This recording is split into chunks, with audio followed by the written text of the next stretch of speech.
សូមជម្រាបសួរសូមស្វាគមន៍មកកាន់ Channel Knowledge Cambodia 100K ថ្ងៃនេះនាងខ្ញុំមកបរិយាយអំពីអត្ថប្រយោជន៍ផ្លែប៉េងប៉ោះ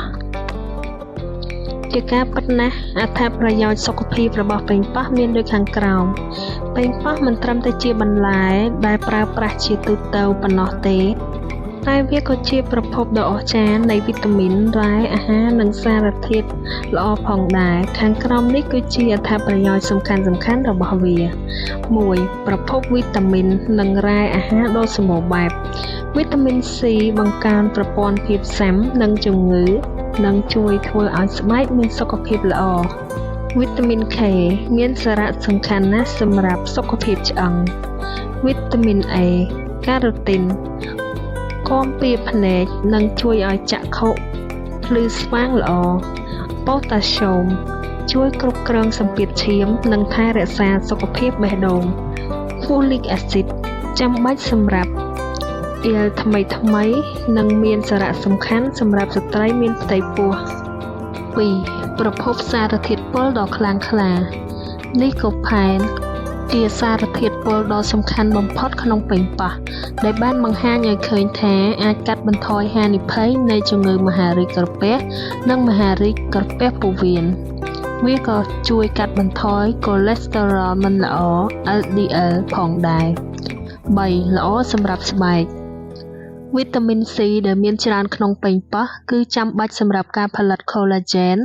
ដែលជាសារធាតុរក្សាស្បែកឲ្យមានភាពតឹងរ៉ឹងនិងមានសុខភាពល្អ 4. ជួយថែរក្សាបេះដូងការបរិភោគប៉េងប៉ោះជាទៀងទាត់អាចជួយកាត់បន្ថយកូលេស្តេរ៉ុលមិនល្អនិងជួយគ្រប់គ្រងសម្ពាធឈាមដោយសារតែមានជាតិប៉ូតាស្យូមនិងសារធាតុខ្ពស់ 5. ជួយការពារចក្ខុភាព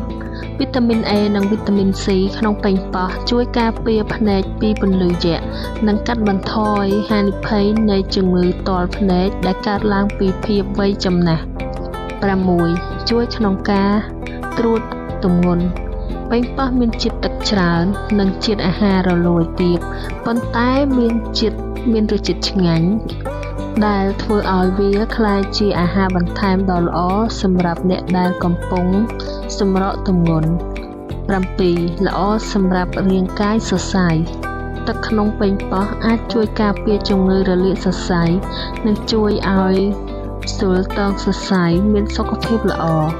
សម្គាល់ដើម្បីទទួលបានអត្ថប្រយោជន៍ពេញលេញគួរបរិភោគប៉េងប៉ោះជាមួយស្បែកពីព្រោះវីតាមីនភាគច្រើននៅក្នុងស្បែករបស់ប៉េងប៉ោះសូមអរគុណបងប្អូនសម្រាប់ការតាមដានទស្សនាតាំងពីដើមដល់ចប់ប្រសិនជាបងប្អូនចូលចិត្តសូមជួយចុច Subscribe រួចចុចសញ្ញាកណ្ដឹងដើម្បីទទួលបានវីដេអូថ្មីៗសូមអរគុណ